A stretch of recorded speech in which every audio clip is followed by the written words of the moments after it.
ఆర్మూర్ పట్టణం 29వ ward BRS అభ్యర్థిగా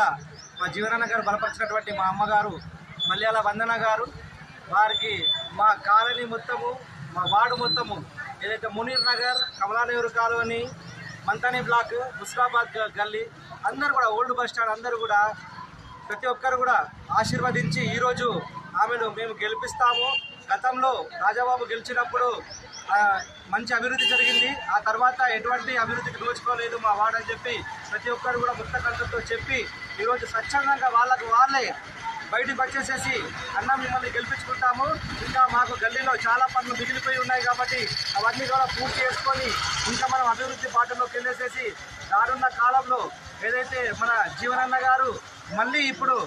MLA ఎలక్షన్లలో ఖచ్చితంగా మనం నిలబెట్టుకొని మళ్ళీ గెలిపించుకొని ఆర్మూర్ని ఇంకా అభివృద్ధి చేసుకున్నాము. ఎందుకంటే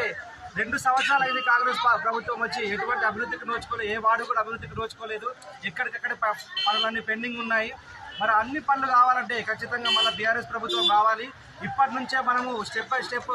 కౌన్సిలర్లను, సర్పంచ్లను, ఇంకా రానున్న కాలంలో ఎమ్మెల్యేలను గెలిపించుకొని బీఆర్ఎస్ పార్టీ తరపు నుంచి కేసీఆర్ గారిని మళ్ళీ సీఎం చేస్తే రాష్ట్రం మళ్ళీ సస్యశ్యామలంగా మారుతుంది.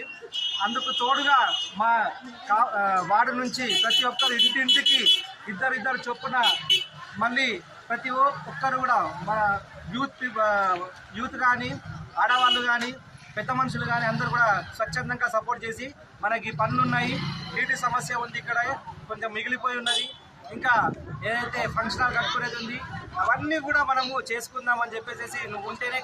అవి పనులు అవుతాయన్న, ఇంటింటికి వచ్చి నువ్వు ఏ సమస్య ఉన్నా తీరుస్తావు కాబట్టి ఖచ్చితంగా మేమే గెలిపించుకుంటామని చెప్పి వాళ్ళు అందరూ కూడా ఆశీర్వదించడం జరిగింది. అందరికీ